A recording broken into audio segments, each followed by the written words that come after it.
I am Tim. And I'm Willie. I was concerned. There was an awkward pause there. There was a delay there, and I was like, is he throwing to me right now? I think in my head I thought I was, and I don't know why, and then I saved it. There was a split second. Man, that was interesting. That got me for a sec, dude. We are continuing our, what was it called? The Beasts of Summer.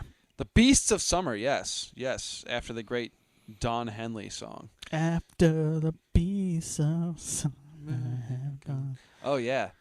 And The Rock, he's a beast of summer, all right. So this is The Rock. What was our man from Alligator's name? Do you remember? Oh, yeah, that was... Let's see, it was God. What was his name? I want to say it was like Fernando? Gasper or something. No, it was like... you look it up, and I'll tell the good people where they can reach us. horrormovieyearbook@gmail.com. Instagram, Twitter, Facebook. Gmail's the best way to reach us. We're also on YouTube as well, so check us out there. We just upload the videos there at this point. You can... Well, it's not video. It's just the audio. But, yeah, hit us up. Let us know. Give us a follow. Give us a review on iTunes. We haven't had one of those in a while.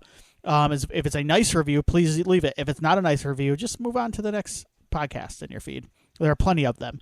All right, did you find out? Ramon, thank you. I could not remember. So we got Ramon, and we have the Sykurak, or whatever it is, the Rock. Rock. We're just calling him Rock. The Rock. Yeah, R-O-C. That's Jay-Z, right? Yeah. The Rock in the building. Rockaware. Yeah. There was an old TV show on Fox called Rock that starred Charles S. Dutton from Rudy fame. You remember Rudy? I love Charles S. Dutton. Yeah. Rudy is fine. But Charles S. Dutton rules. Yeah. Yeah. And that Best was part of Alien 3? Yep. So you ready to just dive right into this bad boy? Let's do it, man. Let's fly on the wings of the Rock. We are going back to taking the time machine back to April 23rd, 2011. This movie was made in 2011. Oh my god. Oh, don't worry, it's gonna get weird here in a second. All right, hit me with the time machine noise. Yeah. That's my rock sound. I knew you were gonna do a bird sound. I knew it was gonna make me laugh. Thank you. All right. I'm proud of it. April 23rd, 2011. So we normally cover theatrical releases. We talked about this last week. Killer Birds, not a great, not a huge subgenre. No, there's not a lot. There's the birds, but like we didn't want to do that. We already did that, I think, too. Like we did it a long time ago. There's a sequel to The Birds that was also a made-for-TV movie. So like then there was some weird 1980s movie. I can't remember what it's called. Flu Birds was one, right?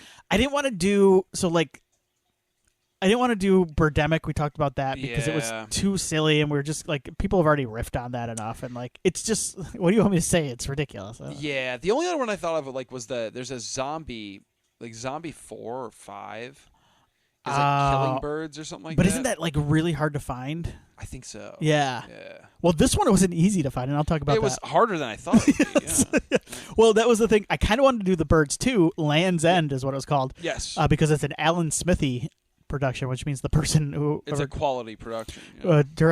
Made sure that was taken their name was taken off it, but you can't find it anywhere. So, all right, this is a TV movie. So we're not gonna do box office. We're gonna look at what was happening in the world of TV in April of 2011. Excellent.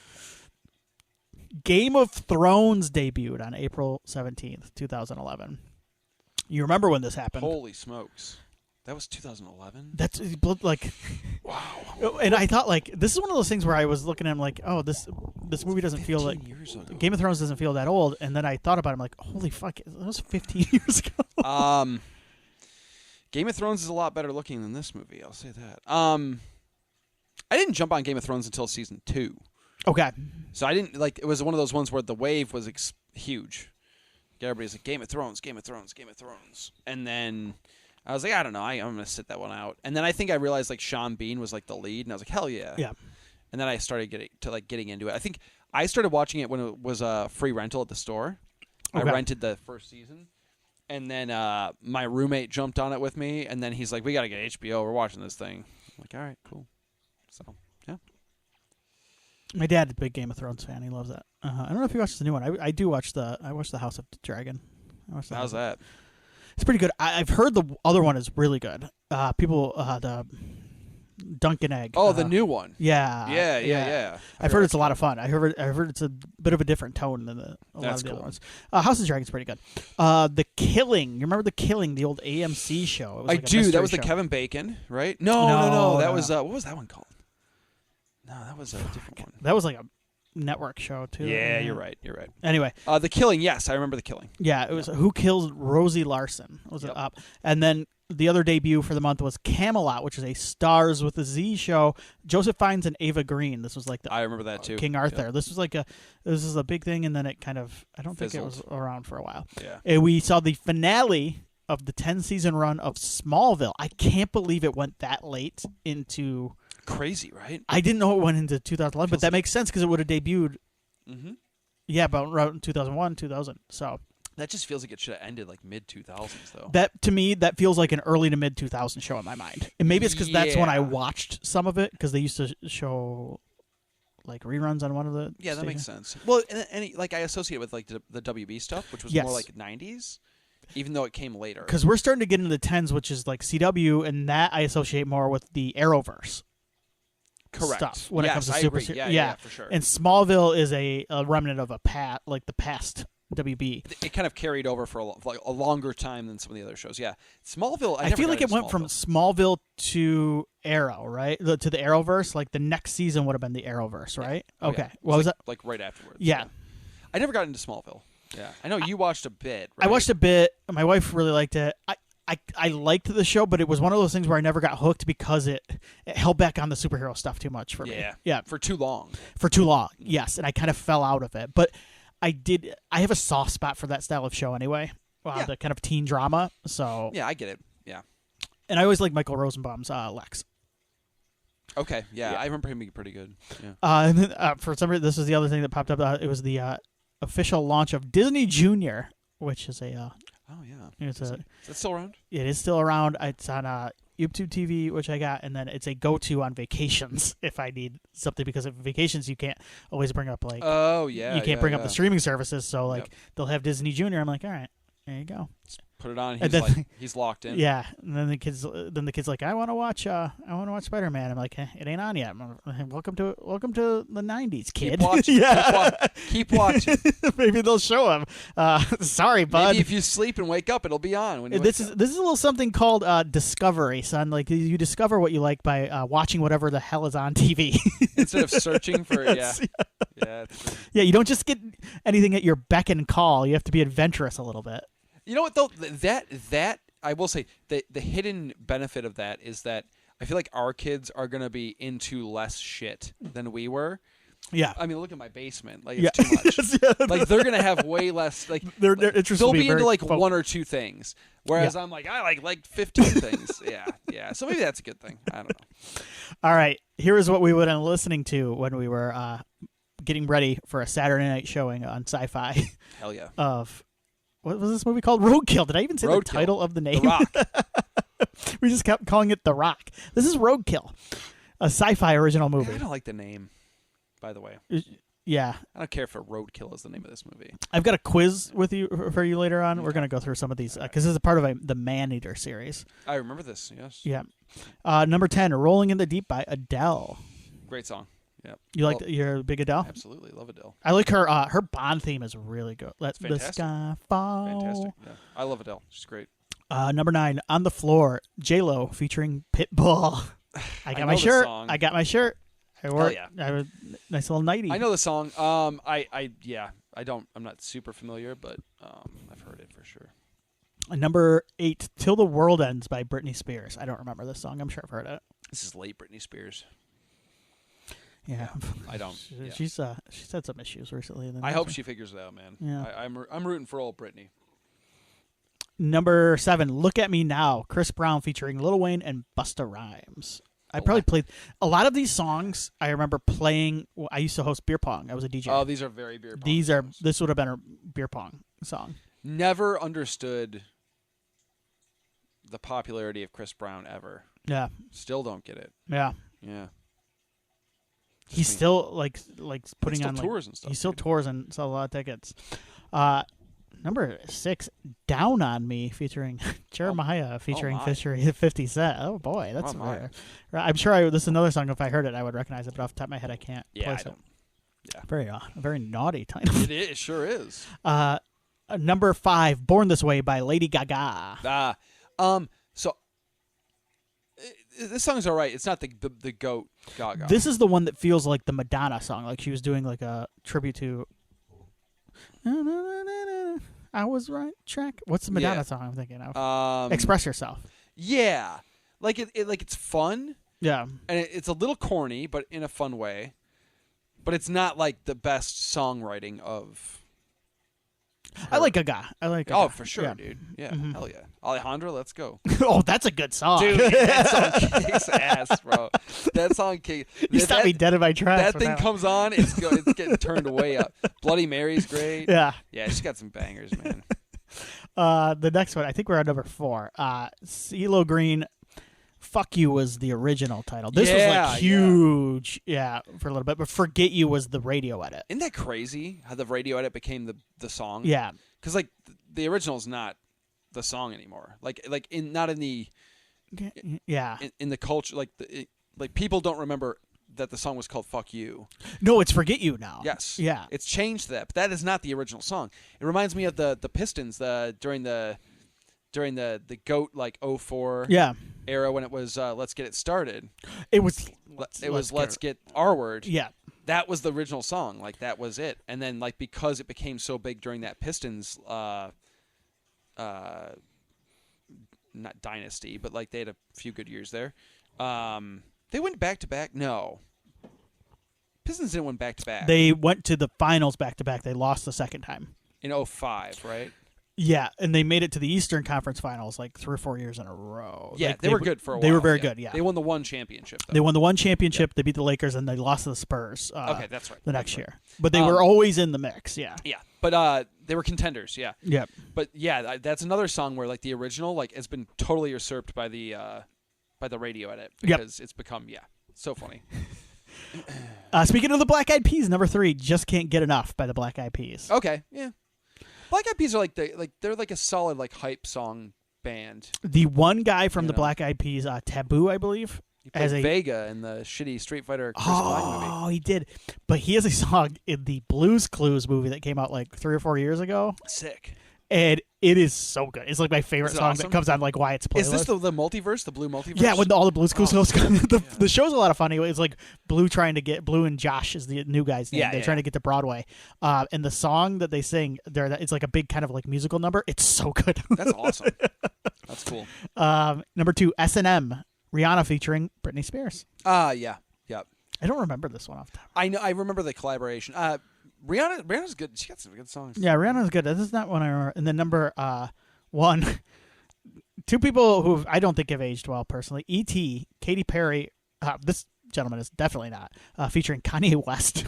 What a duo. Yeah, I mean, Katy Perry is just very annoying. Is all I would say. Kanye West is like an anti-Semite. Kanye West is legitimately like problematic. Yeah.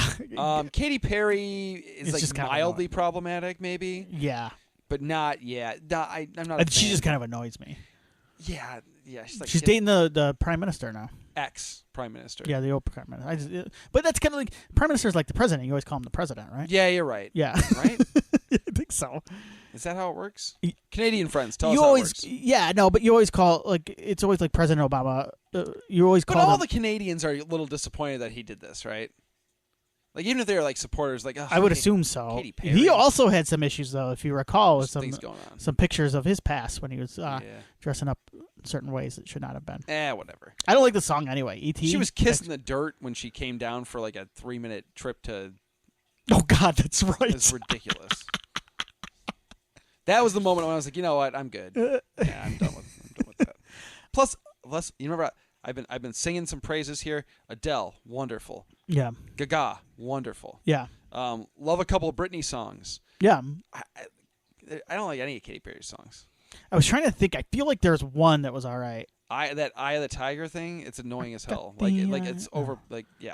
Maybe did I like kids love it? Do I like California Girls? California Girls. I didn't like that song that much. There's a very lazy Snoop.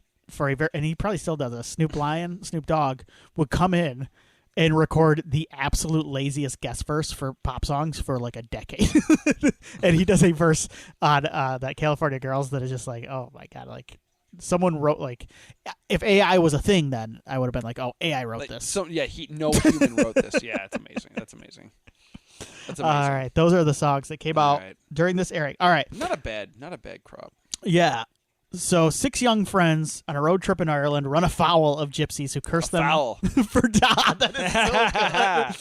for accidentally running down. Whoever wrote that on IMDb, they knew what they were doing. Running down an old woman. The curse takes the form of a terrifying flying creature that tries killing them all. All right, so this tries. This stars Rosian Murphy.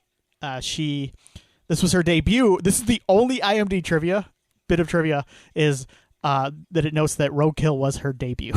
Nice. That's it. She was in Vikings after this, and then cool. I actually don't remember her, but she's in a show I watch the first season of called The Rainmaker, which is based on the Grisham book, kind of. It's is more that the Damon movie? The Damon movie, and then there's a show on. I think it's on Peacock. Okay. And it's pretty good. It's a solid little. It reminds me of like the old USA shows, like the Suits and the white collar show. Oh, cool. Yeah, it was kind of fun. John Slattery's in it. It's all right. Stephen Ray. Okay, so Stephen Ray shows up in this movie, which is insane. So he is. He was like an Oscar nominated, like for best actor for The Crying Game. Yeah.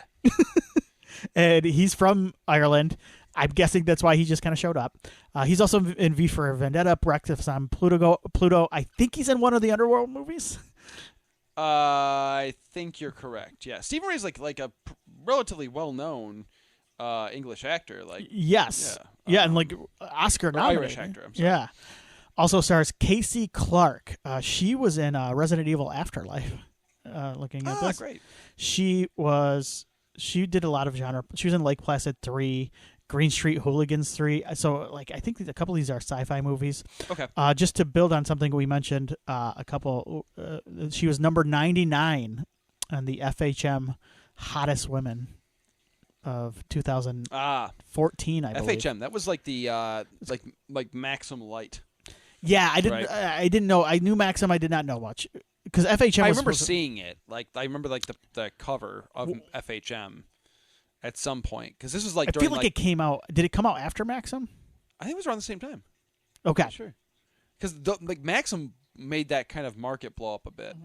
Mm-hmm. This is like the last kind of like burst of magazines before they finally kind of went the way of the. I will. If you have a Libby card, our library has a lot of magazines on there, and they still make some, and there are a couple of good ones on there. Oh. Mm-hmm. Yeah. They don't make Maxim anymore. I don't think the library ever carried Maxim. You never know. You know, in some ways you could argue that that's an important... Maxim had some legitimately, and this sounds hilarious, and you're going to laugh, had some fun articles. It did, yeah. Like, there were some fun movie articles and stuff, like top 10 of this movie. Like, yeah. I like that stuff, yeah. What did FHM stand for? For Him Magazine. For Him Magazine. Yes. Now that I don't know how I remember that. Because my dad had a stack. Of FHM? And Maxim. I wonder if he's got... And Playboy. The one where Casey Clark is ranked number 99 as the hottest... woman maybe. In film and television. He had a 6-stack of. That's gotta be tough, right? Yeah, probably coming in 99. I don't know. I think she's a rather attractive lady. I don't know. I don't want to rank her that. I don't want to rank. Nothing wrong with that. Written by Rick Suval. He wrote Dewdrop Diaries, Thomas and Friends, a Thomas and the Tank Engine, like direct to streaming thing. He wrote a lot for Syfy and Hallmark. I think he's written a lot for Hallmark. That tracks. Yeah. Mm-hmm.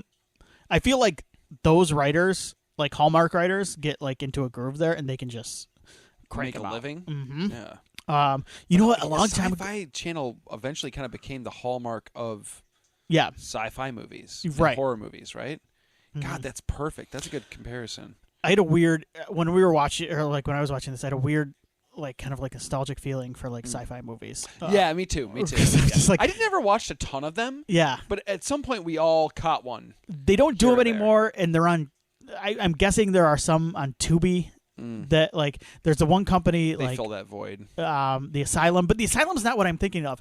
It's the movies like this that I remember looking back on fondly. They were kind of like budget, like lower budget horror films from young writers that no studio picked up. Yeah. And they could get it on the cheap. Yep. Yep. And they could do and cheap. They could use it to fill programming. Yes. Yeah. And you could draw people because it became kind of like a thing, it became kind of like a communal thing, especially early days of social media to kind check of out the Syfy original, bag on some of these movies, and and some of them are pretty bad. Yeah. So, also written by Andrew Rangel, who did not write anything after this. So part of the reason I wanted to talk about this one is directed by one Mr. Johannes Roberts, who has made a name certainly for himself in horror. I think that's fair to say. 47 Meters Down, The Strangers Pray at Night, Resident Evil, Welcome to Raccoon City, and most recently Primate. He started with micro budget movies, Hellbreeder, Dark Hunters, and then he directed this one. I think this was kind of his first kind of foray into bigger things, even if you count it. yeah. It's small, but bigger, sure. Yes. 47 Meters Down was kind of a small hit, right? It was. I think it took people by surprise. Yes. I mean, Mandy Moore was in it, so okay. There was some degree of star power. Not that she's like a huge movie star or anything, but like there was a name attached. But yeah, I think that was his breakout, for lack of a better term. I really like the Strangers movie he did. That's the one with the pool, right? Yes, I think that movie's cool. The total eclipse of the heart scene, right? Yeah. That's cool really scene. great. Yeah, the pool scene is really great. Cool movie, actually, honestly. Yeah, and honestly, I would recommend Primate if you are a fan of creature feature type movies or killer animal movies. Yeah. We're probably not going to do that one because we've already done one Johannes Roberts movie. And there's bits in that Resident Evil movie that work. There's bits. It's not, I don't know. That's a studio thing. And I kind of think so, too. Yeah. So... Anyway, that's why I wanted to talk about this one, because I do think it gives a little bit of an insight into what he would go on to do later. Willie, what did you think of whatever this movie is called, Roadkill? It's a very generic name. The Rock. Yeah. I mean, is Roadkill a good movie? I don't know. No. No. Not by traditional standards. It's its script is paper thin. Its characters are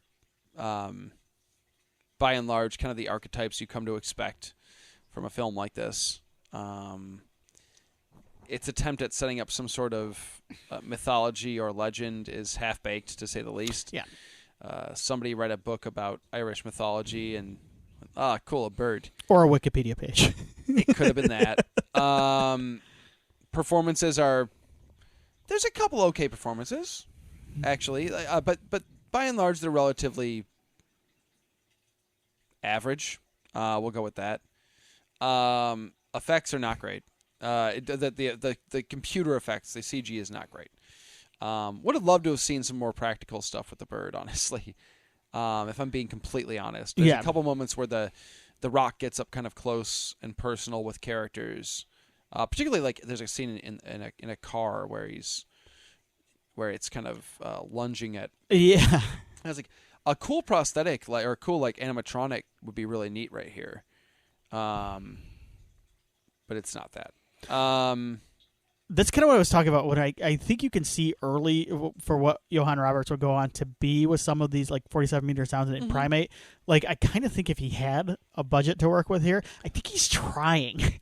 I do think he's trying. Yeah, and I think there's some. Yeah, I do think he's trying. I don't think it's fair to say this movie is there's no passion in the movie, and I think that's why it's actually quite watchable. Yeah. It is not a great film. It is certainly not a classic. It's not something I'm going to revisit. But there's a charm to it. I'll say that.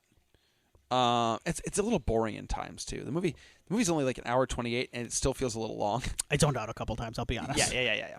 I was ready for the bird to start killing things again. But there's a charm to it, and I think more importantly, there's a heart to this movie a little bit. It takes a while to get there. Yeah. And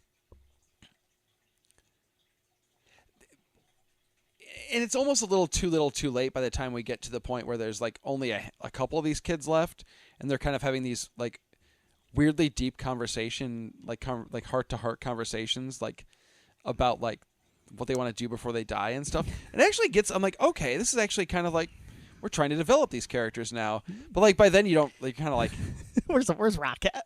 Give me the Rock. We got some faces to maul here.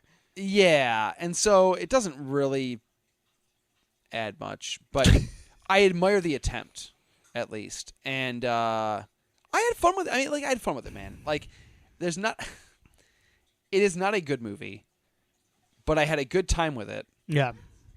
And Nikki's upstairs going, "What?"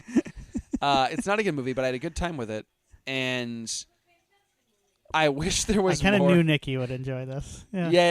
Yeah. I was worried if she heard that she'd be very upset with me. Yeah, I'm done. I'm in the doghouse now. I'm in the rock house now. In the bird's nest. Well, you don't want to be there from what I saw from the end of this movie. No. Anyway, man, this is a tough one. I'm not going to sit here and tell anybody to seek this out. I don't think you need to do that. No. Especially because you could only rent it. Yeah. I don't want to tell anybody spend $3 on this. But like, it's not. It's by no means unwatchable. If you are jonesing for a killer bird movie and there's you've already seen the birds, yeah. This is probably your best bet. This is probably a solid call in that department now. Yeah, so that's about where I'm at with it. I want to meet the person who's just like, I really want to watch a killer birds movie. Someone's out there. There's got to be, yeah. There are dozens of us. Dozens. I don't know. What did you think about The Rock, a.k.a. Roadkill? Here's what I like about this movie. There's a familiarity I have with these sci-fi original movies. I didn't watch a ton of them, but I would watch them.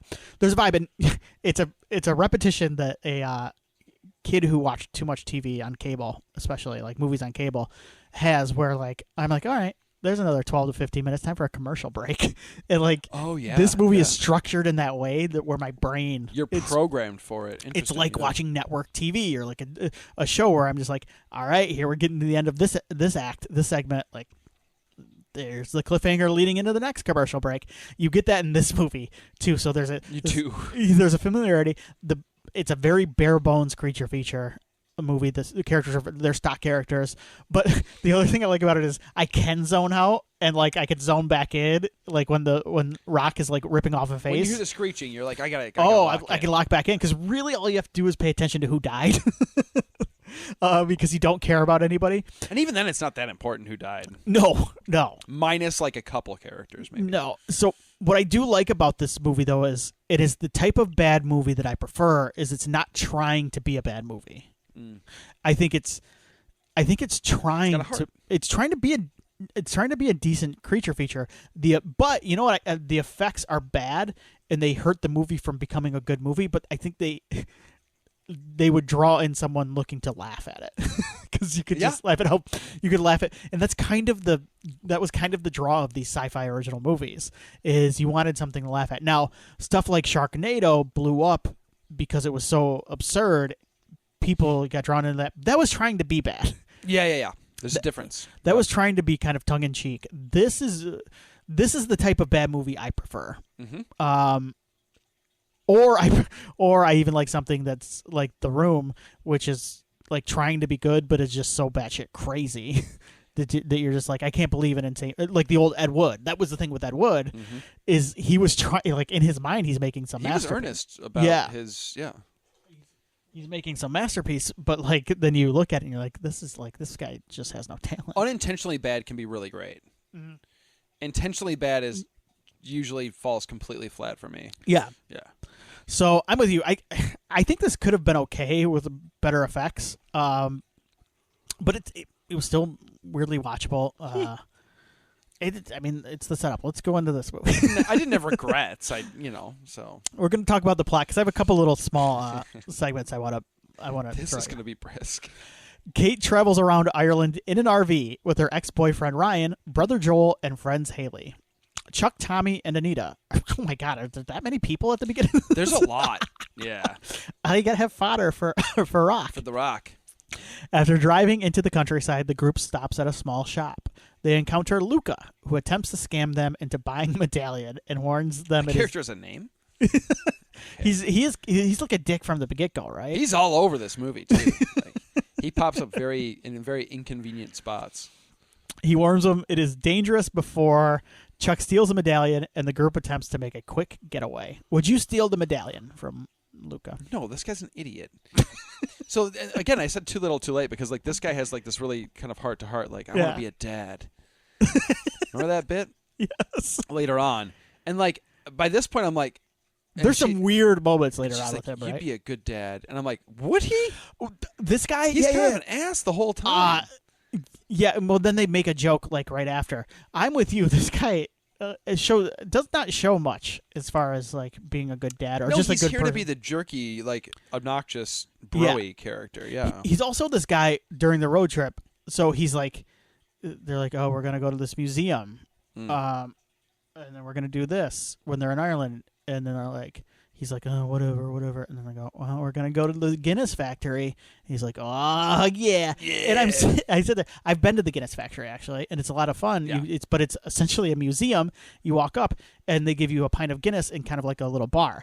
This motherfucker thinks it's a frat house. They're just He's just like going to get in and start bonging Guinness. They give you like one Guinness. Yeah, this guy's an idiot. And good luck slamming Guinness. You fucking drink more than one, you're rolling around.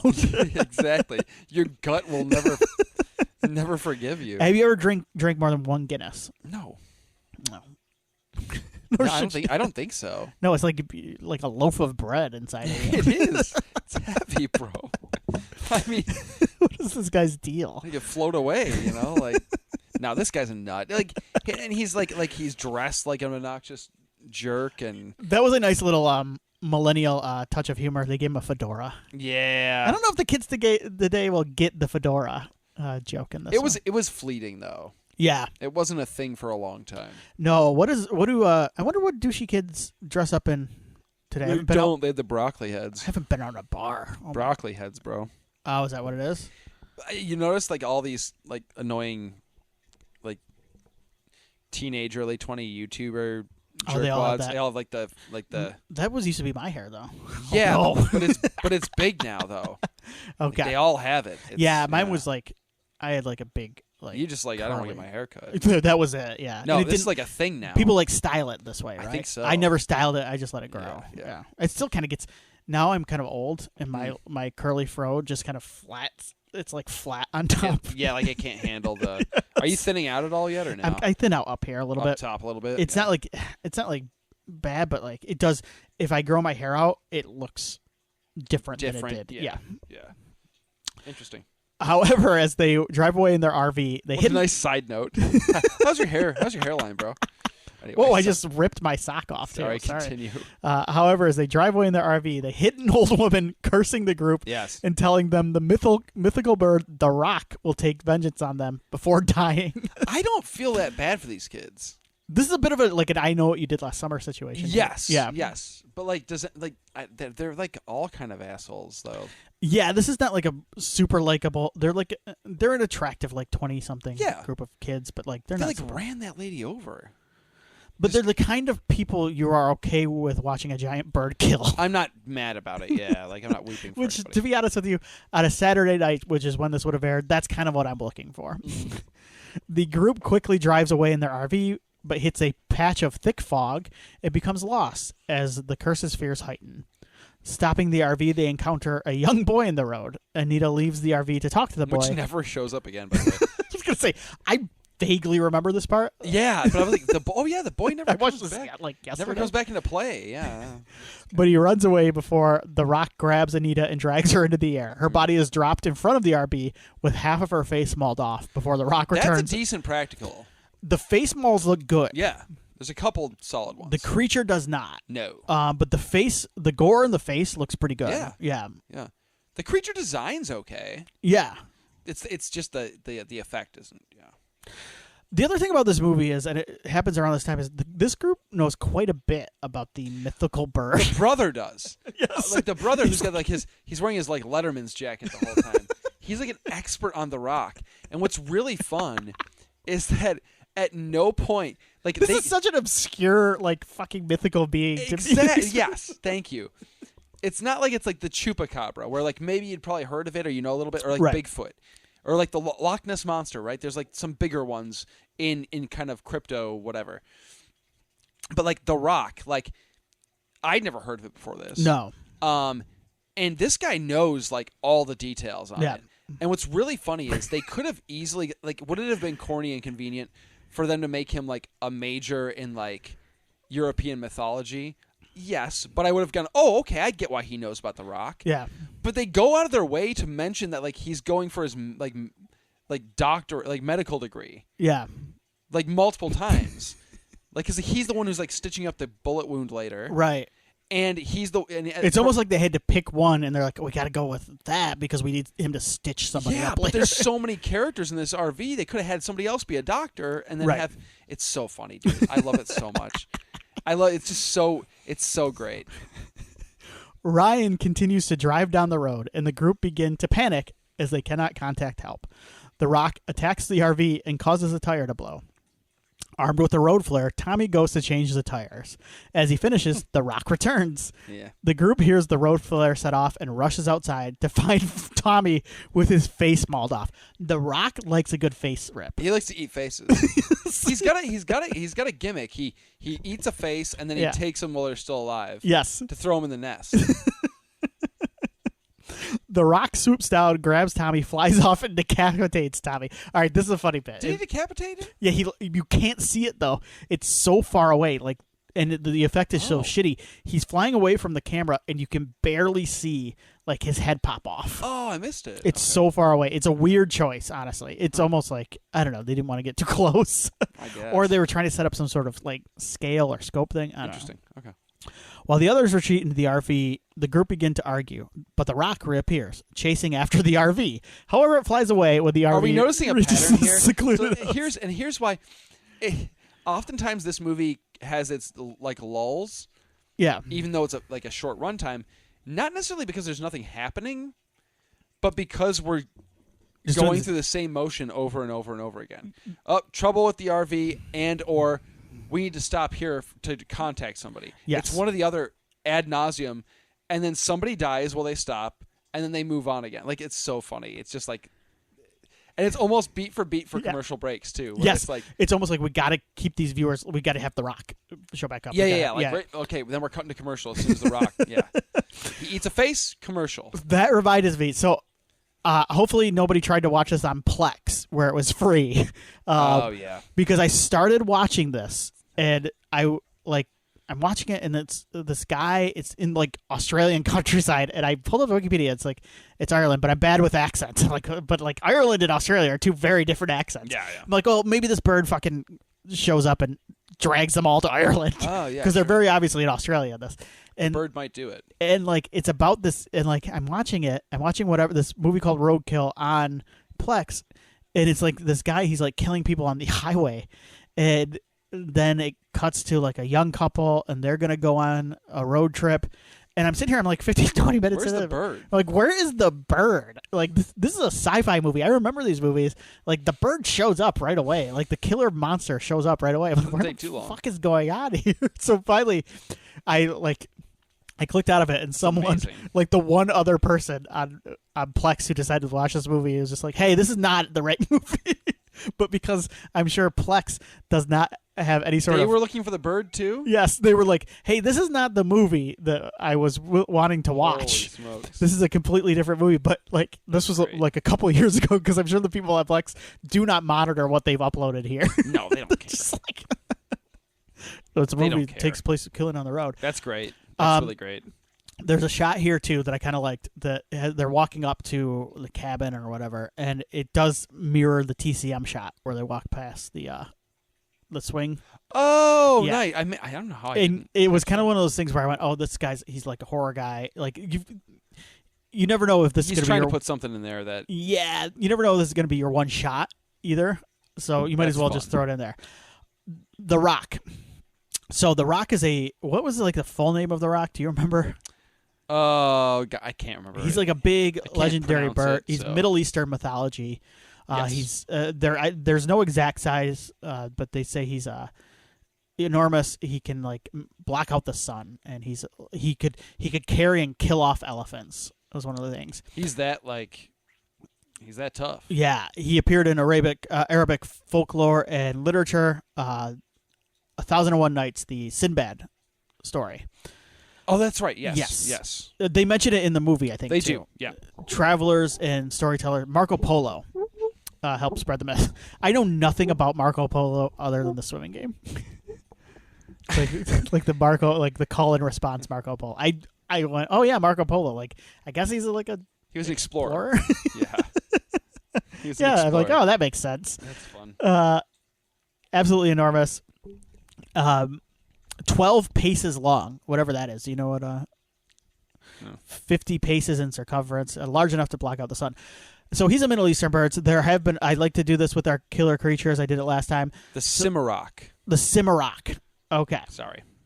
So here's some birds that have appeared in our neck of the woods, North America. The thunderbird, rooted in indigenous folklore. The thunderbird is a massive bird of prey that many believe to continue to soar in modern times. American Midwest. I think this is these are mythological birds. Okay. But this one I think shows up in Pennsylvania, Illinois. Giant birds. I believe an X-Man is named after him. Okay.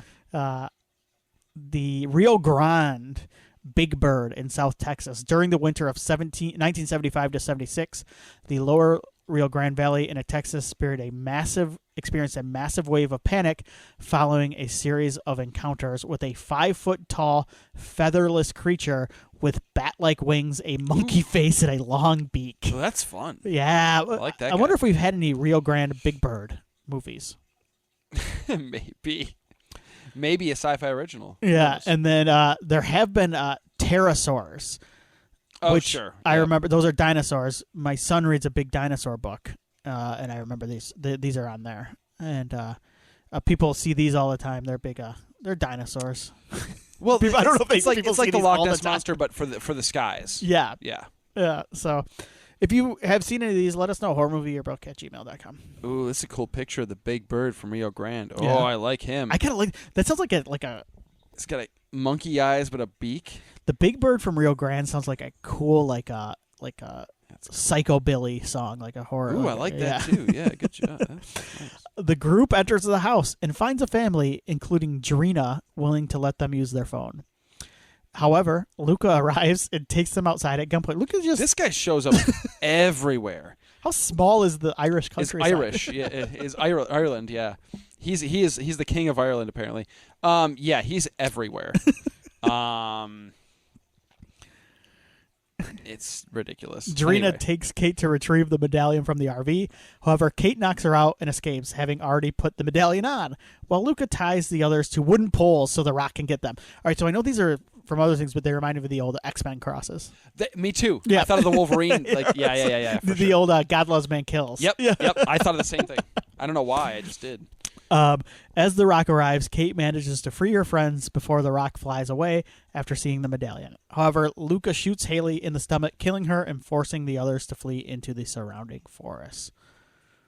Yeah, I was a little bummed the Rock couldn't get the kill because again, I want more Rock action. So the fact that this Irish guy who's everywhere just blasts her, I was like, I wanted the Rock to get one. But the Rock makes up for it because he gets one of these ne'er-do-wells. Yeah.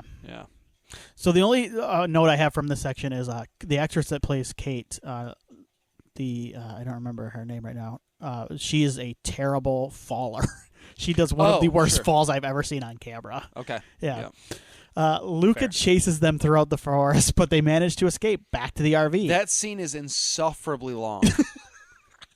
They're running around in the same patch of woods. Yeah. For what feels like a half an hour. Yeah. It's insane. And then there's a This whole is also one of the moments where I zoned out, yeah. Oh. There's this whole sequence where the two the pairs of teenagers or whatever get split up. And that's oh god, no, we have to go find them. Oh, we have to go find them. And then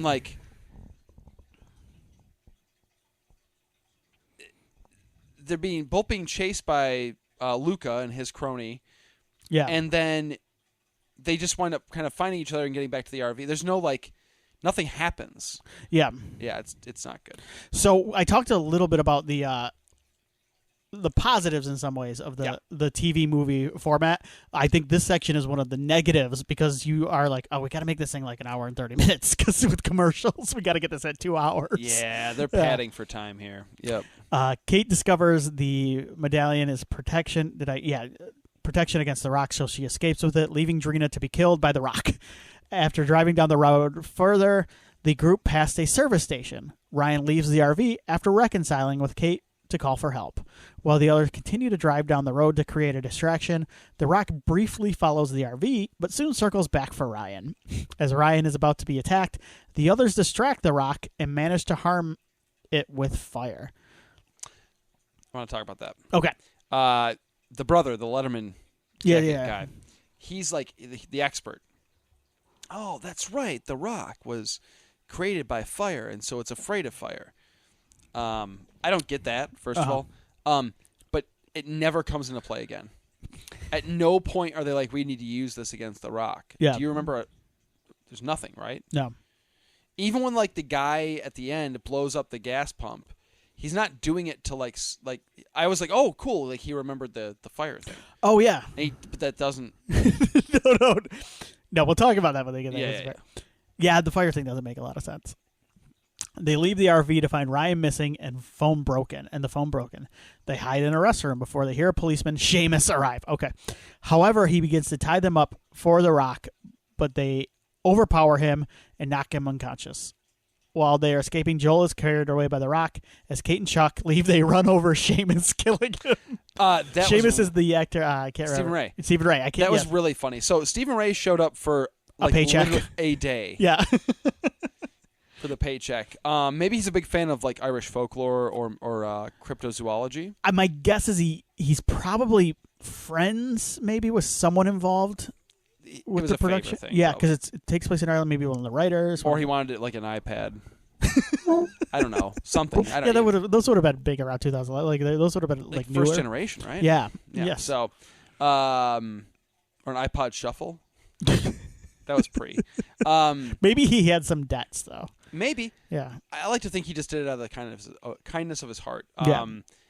It's hysterical that he runs him back over, though, for no reason. It's so good. He didn't have to at all. Yeah. But it's great. Yeah. This is where we get the reveal that she cheated on. Yeah, we get that, and then we get we get the reveal that the brother cheated on his tests, like his medical, like his whatever it is, MCAT or whatever. And then we get this weird joke that's just like not. You noted that too, well. Yeah. And it does not age well on like an insane amount of levels because it starts with him being like, "My cousin touched me," which is alarming, and it's not funny, and it's played as like a haha. Yes. But it's like both an incest and pedophilia joke. Yeah, it's weird. It's a weird moment, and then it gets weirder. And then the brother, the other guy who's still alive, is like. Was it a girl or was it a dude or a girl? Like that makes a huge difference. Yeah, but then it layers on even more. And he's like, "Oh, dude, of course it was. If it was a chick, I wouldn't be complaining about it." It's such a weird sequence. It's not good. Yeah, that is a very. I was like, "This is." Even 15 years ago, I think I would have been like, it's still pretty bad. Maybe this one should hit the cutting room. And they bring back the cousin thing again, like twice, like 2 times more. It's not good. Anyway. All right, so here's a game I want to play. Oh, sorry. Also, Ryan. So, like, did you not think the Ryan character, the ex-boyfriend, was going to show back up alive? He doesn't see him get killed. Yeah, I swear to God, I think this actor was like, "Get me off this set," because I'm pretty sure when they show him dead in the nest, like, do you actually see his face? Not that I remember. I no. swear to God, I could see that actor being like, "I can't. I'm out of here." I did not keep up with his work after this movie. He's one that I did not research. I'll have to look it up. I like that idea. The Maneater series, Syfy's Maneater series, was a branded, made-for-TV horror movies by RHI Entertainment for Syfy. The series began in 2006 for 10 films, but it went on for like 20-something movies, 28 total movies, and the series was revived in 2013, and 2 films came out. It ended in about 2015, and this was 2011. This one came out. Okay. So there are 28 total movies, and I want to do a guessing game with you. Oh. So okay. What I've got here is I'm going to do a couple things. The first one I'm going to do is go by actors or actresses. Okay. In these movies, most of them, there was one name, and in this one it's Stephen Ray. But there is like one name actor who kind of shows up and cashes a check. What I'm going to do is I'm going to give you we'll do 3 hints for the actor or actress. And if you can't get it, I think you're going to be able to in some ways. Okay. So the first one is we're going to do, the movie is called Something Beneath. And this, I'll say it's an actor who has kind of become, I want to say, a hero of the right-wing Christian conservative. Sorbo. Oh, my God. Sorry. It was Sorbo or Dean Cain? Sorbo, Dean Cain, or the fucking guy who played Chuck was the other one I could think of. Yeah, but he wasn't doing these movies, though. You know what I'm saying? Right. Zachary. Oh, Zachary Levi. He was probably on Chuck at this point, Probably right? Chuck. Yeah. Yeah. Sorbo. All right. Sorbo. What's the creature in that movie? Oh, that's a good question. It's got to be a gator or a croc. Because that was the other thing I was going to play. Something Beneath. I think it was a gator. Look that one up. Gator. I'll look it up. Yeah. Sorry. I have a different Wikipedia open right now. No, you're good. All right. This one. Okay. In the Spider's Web is another actor. I believe he is one of your favorite actors and is definitely in one of your favorite franchises. Man. Sorry, I'm still looking up Something Beneath. Yeah. A primeval beast. I don't know what that really means. Yeah. Okay. Yeah, I got no explanation. Okay, say it again. I'm sorry. Say what you were saying again. So in the Spider's Web, this is an actor, and he is. I'm not going to give you the franchise, but it is a franchise. He is an actor in one of your favorite franchises, and I believe he's one of your favorite actors. Bill Paxton? Okay, you were in the right I don't area. see him doing one of these at this point. But... Yeah, you're in the right area. Okay. I'm trying to think of one. This gentleman has a cameo in Scream 3. Lance Henriksen. Lance Henriksen. My last one was going to be... Lance was my second, because I was like, okay, Bill, but yeah, Lance makes more sense. Yep. Okay, you got that one too. Yep. All right. Yep. All right. Let's do an actress now. Let's do it, man. I'm ready. In the spider, so it's a spider thing. Okay. This actress was on a very popular teen drama in the late 90s, I think. This is tough. With an... I was just going to... All right, this is the second part of this hint. With an actress that is still vital in one of your favorite franchises. Actress that's still vital in one of my favorite franchises. But that's not the actress I'm talking about. I'm talking about the actress that starred. She was in a show with... Okay. Yeah. I mean, I'm assuming... She was on a show, a teen drama in the late 90s, with an actress from a franchise I love. Yes. So Neve Campbell was the actress from the franchise I love. Okay. Scream. I'm going to go Lacey Chabert. Wow, one guess. All right. I did not know that either, by the way. What is that one called? That is called Scarecrow. Oh, that's fun. And sorry, I'm just checking something real quick. Scarecrow. Yeah, are we under a tornado warning? My wife just texted me tornado warning. So we are in the basement here. I'm just gonna. You're not at home though. Yeah. All right. We'll keep going. Tornado watch. Tornado watch for here.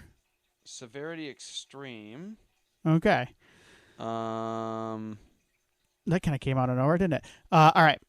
Watch is not as bad as warning. Right. Yeah. I see watch. Let me just confirm. Go ahead and continue. Rain like I see watch until 2 a.m. Okay. Nothing happening right now. All right. I think I'm looking in. It looks like it might be later. All right. So let's keep going and knock this one out. All right. Eye of the Beast. This actor tragically passed away recently. Okay. Ooh. Anthony Stewart Head? Ooh, nope. But this actor was also on a very popular teen drama on the WB. James Van Der Beek. Good job. And he starred in Eye of the Beast, yes. Eye of the Beast. Did I get every one of them? Let's do one more actress, and then we will get out of here. But right now I'm trying to... Let's get out of here before we before we get hit Sharknado comes. by whatever is happening. It's speaking of sharks, this one... this actress started in a show called Shark Swarm. Shark Swarm? Yes. She was also in another aquatic movie with Tom Hanks. Okay. There's a couple of them. Helen Hunt? Oh, you're thinking of, that makes Castaway. sense. Yeah. Yeah. You're thinking of Captain Phillips. Yeah. I don't remember who was in that. No. I'm thinking of an old 80s movie that I believe she Splash? Yeah. Cher? Do you remember who's in Splash? No. This woman is also in Kill Bill. Oh, yeah, Daryl Hannah. Blade Runner was going to be my last. Yeah, Daryl Hannah. Yeah. All right, and then we're going to do one more quick thing here. Wait, was Cher in Splash? No, Cher was What am I mixing that up with? What's the Cher one? Her and Nick Cage. Moonstruck? Moonstruck is what it is, yeah. Why am I mixing her that in Splash? Whatever, continue, sorry. Can you guess what the creature is in Eye of the Beast? No. It's a giant squid. I was going to say saber-toothed tiger for some reason. Yeah. Well, there might be the hive. Got a guess for that. Bees. Army ants. Oh, nice. All right. Carney. That's very hard. I will give you a hint on Carney. These are just generic titles that I was trying to see if you could figure out. This is a mythological creature that is tied to a state on the East Coast. The Jersey Devil? Good job. Nice. High Plains Invaders. You got just a guess? It's got to be Aliens. Aliens, yep. Yeah. And the last one, Maneater, which is what this is named after. Maneater. I'm going to go with a gator. No, I'll give you a hint. We have a sports team named after this animal. Oh, interesting. Tiger. Yep. Nice. I did pretty good. That was pretty good. Yeah. That I didn't really. The actors and actresses I did okay with. Yeah. Yeah. All right, let's knock this rest of this bad boy out. After driving down the road, Kate receives a call from Ryan. However, the line is cut dead. Kate manages to... I was hoping it was going to be in The Rock's belly, like in the Jurassic Park 3. when they heard the phone ringing, it was going to be his tummy. Yeah. Anyway. Kate manages to get a signal and phones Ryan back. Hearing the cell phone ring, Kate rushes into the forest, only to find Luca, who shows Kate the rot's nest filled with her dead friends. I do like that. Like he kind of he parades them around like a slasher, like Michael Myers. Yeah. I also like that Luca shows up without his cronies that he was with last time, which leads me to believe more actors were like, "We gotta go." Yeah. Yeah. They weren't getting paid or something. I want to say something about this real quick. It is very funny to me that what's the lead character's name? The actor, the Kate. Kate. Yeah. That Kate.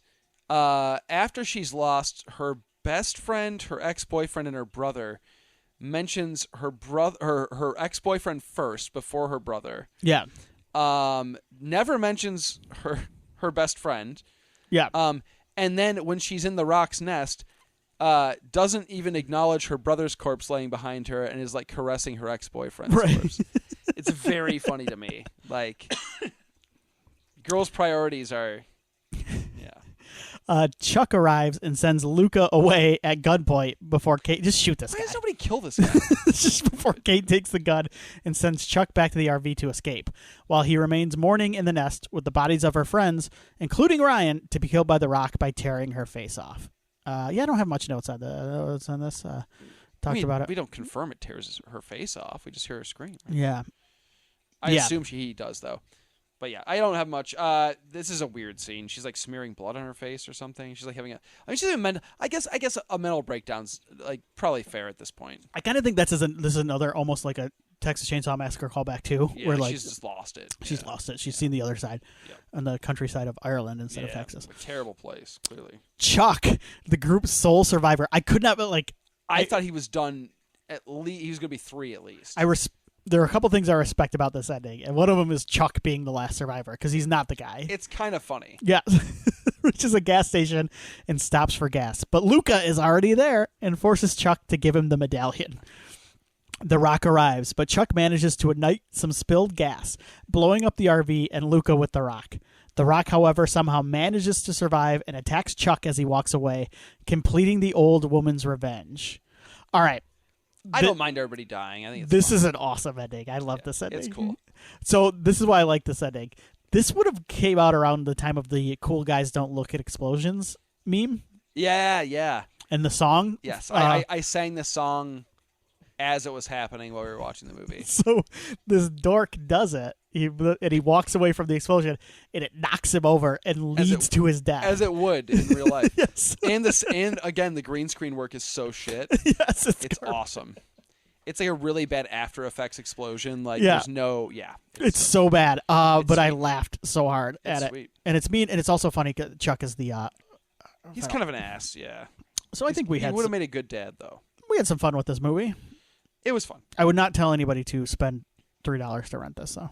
I'm not like mad though. I don't even know how you would come across this movie unless you like sought it out, like me and the other guy. This feels like forgotten media, honestly. Yes. Does it not? Yes. Yeah. I would be surprised if anybody has this in their top 10 list. Let's just go with that. But I had fun with it. You know, again, I'm not going to tell anybody listening to this to seek it out. And I'm generally pretty liberal with my give it a shot. Not this one. No. But this one, It's one of those things I don't even know where you would come across it. If this ever pops up on Tubi and you're in the mood for a killer bird movie, it's yours. Yeah. Go for it. Go for it. I love that. We had a road map for the rest of this, and I'm blanking on it. Well, I'm right up now. next. So, and I'm picking Mammal. Okay. And we're going to go with, from director Russell Mulcahy. Yeah, we were going to do this one. Yep. Director of Highlander and Resident Evil no, what was the third one? Extinction, right? Extinction was the kind third of one. liked. Yeah. And I kind of like. Razorback, an Ozploitation movie. Just like Alligator, I've heard a lot of good things about over the years, and I've never seen. So I'm excited to fill this blind spot again. This is a nice little summer trip too, because we're jumping all over. We've gone to Ireland. We've been to the mean streets of New York. Well, no, the first one was like maybe Chicago, maybe St. Louis. Chicago. Yeah. So we've been to Chicago. Yes. We've been to Ireland now, and now we're headed to Australia, the Outback. This is exciting stuff. We're globe-trotting. This one's going to be fun. Because I think this one's a legitimately good. I've heard good things. Yeah. Mm-hmm. And Razorback is available to rent. This is another, unfortunately, these animal movies are not on Tubi so far. We're failing you with our selections in that regard. Yeah. But yeah, this one is available to rent on Amazon and YouTube and Fandango, Apple TV, the whole nine. So I've heard good things about this one. I remember the poster being one of those 80s horror posters that I looked at and I was mesmerized by how cool it looked. Yeah. Like, that poster rules. It is good. Yeah. I was going through some of those Maneater posters, and I'm like, oh, I remember these from the video store. Yeah. Like, these were, like, these Syfy, like, DVDs. These we had Maneater DVDs and had the Maneater, like, stamp. Mm-hmm. Like, the seal of approval. Yes. Nintendo seal of approval. Maneater approved. Anyway, so yes, we'll be doing Maneater, or Razorback next. I'm very excited about that. Maneater, make you work hard. That's a little Nelly Furtado. I was thinking of... she's a man-eater. Yeah, Hall & Oates. That's the more popular one, but I went with Nelly Furtado. Do you like Hall & Oates? Not really, no. Okay. What's the other Hall & Oates song I should know off the top of my head? I don't really like, oh, here she goes. I don't like She's that. a man-eater. Yeah, I'm not a huge Hall & Oates guy. I don't know. I can't think of... this is like if I was on like a trivia show, I know, I'd be screwed. I know Hall & Oates songs, but... they kind of became kind of like an ironic thing for a little bit, too. I don't have I don't have strong opinions on Hall & Oates. I'm not like a Hall & Oates guy. I know there's one song that I might like by Hall & Oates. You're out of touch. Yeah, that's all right. I mean, no, I've never really vibed to like Hall & Oates. No. You make my dreams come true. That's a good song. Oh, there's some good ones, man. She's gone. Oh my. You make my dreams come true is a good song. I like that one. I can't go for that. Yeah. See, I'm not into that one. Private Eyes. That's a good song. I like that song. So you don't. Yeah, you're neutral. I'm pretty agnostic on Hall & Oates. Yeah. Okay. Anyway. Yeah. All right. See you next time. Stay safe.